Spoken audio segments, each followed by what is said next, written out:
Joseph surveyed the dusty column of men. Sweat plastered their hair beneath their steel helms. They were the hounds of hell, and he, their master. He was young, barely a man, yet he bore the weight of command as easily as his scarred breastplate. A younger son of a noble house, he found power not in titles but in the loyalty of these hardened warriors. He had chosen this life, not for him the silks and intrigues of court. He craved the clash of steel, the thrill of victory. More importantly, he craved purpose. He found it here, leading these men, protecting the innocent, and bringing the emperor's justice to a land drowning in chaos.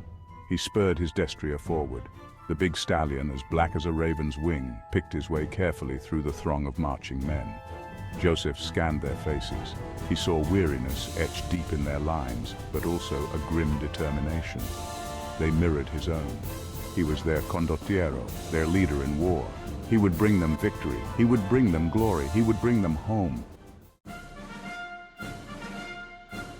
The hounds of hell were not your typical mercenary company. Oh, they fought for gold, that much was true. But they were more than mere sellswords. They were disciplined, fiercely loyal, and utterly ruthless to their enemies. They marched in silence, their footsteps a steady drumbeat on the dusty road. First came the scouts, their eyes peeled for any sign of danger. Then came the vanguard, seasoned veterans all, ready to meet any threat head-on. Behind them rumbled the baggage train, laden with everything from tents and cooking pots to spare weapons and bolts for the company's fearsome crossbows. Protecting the baggage were the archers, their bows unstrung for now, but ready to unleash a storm of death in an instant.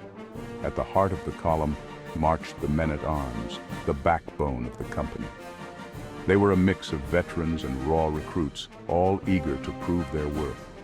Finally, bringing up the rear was Joseph himself, surrounded by his company of heavily armored knights. These were the elite of the hounds of hell, handpicked by Joseph for their skill and courage. They were his brothers in arms, his shield wall in battle, and his most trusted companions on the march. The sun beat down mercilessly. Even the hounds, hardened by years of campaigning, were feeling the strain. Joseph, ever watchful for his men, raised a hand. "Halt!" The word rolled down the column. A collective sigh of relief rippled through the ranks as the men broke formation, seeking whatever meager shade they could find. Joseph scanned the horizon. It wasn't much, but it would have to do. A copse of trees offered some respite from the relentless sun, and a sluggish stream promised much-needed water. And then he saw it. A flicker of movement in the distance. He squinted. Yes, there it was again. A building of some sort, nestled amongst the trees. He beckoned to his lieutenant, a grizzled veteran named Alessandro. "Alessandro, ride ahead with a small escort. See what you can find." Alessandro saluted, a sardonic grin on his weathered face. "Anything in particular you're hoping for, Captain? A brothel, perhaps? Or maybe a monastery full of wine?" Joseph chuckled. "Just see if you can find us a place to rest for the night, Alessandro, and maybe some ale. The gods know we've earned it." The building turned out to be a tavern, a rough-hewn affair but welcoming nonetheless. The owner, a burly man with a booming laugh and a suspicious resemblance to a bear, greeted them with open arms, or at least as open as arms could be when clutching a tankard of ale. Soon the camp was abuzz with activity. Tents were pitched, cook fires were lit, and the aroma of roasting meat filled the air. Joseph, as was his custom, ate with his men, accepting a steaming bowl of stew from the cook with a grateful nod. "You hear about the Duke of Aosta, Captain?" asked Francesco, one of his knights, leaning in conspiratorially.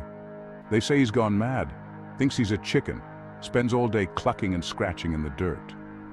A bark of laughter went up from the men. Joseph smiled. He enjoyed these moments, the camaraderie that bound them together, the shared jokes and stories that reminded them they were not just soldiers, but brothers.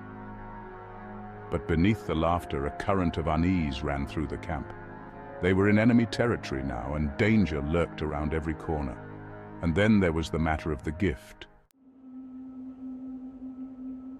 The gift had arrived only that morning, a small, ornately carved chest. delivered by a dour-faced monk with eyes that seemed to see right through Joseph. It was a gift from the Holy See, the monk explained, a blessing from the Pope himself, a weapon to aid them in their fight against the forces of darkness. Joseph had accepted the chest cautiously. He was a man of faith, but he knew that even the holiest relics could be twisted to serve dark purposes. He had not opened it yet, not in front of his men. He would wait until they were asleep, until he could examine its contents in private. He could feel its weight now, pressing down on him like a physical burden.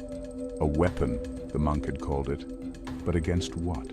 The enemy they faced was flesh and blood, not demons and devils. Or were they? Rumors had reached him, whispers of dark magic being used by the enemy, of unholy rituals and sacrifices. He pushed the thoughts away. He would deal with the chest later. Right now, he had a company of men to lead, a battle to prepare for. But as he lay down on his cot, the image of the chest and the monk's cold, knowing eyes stayed with him.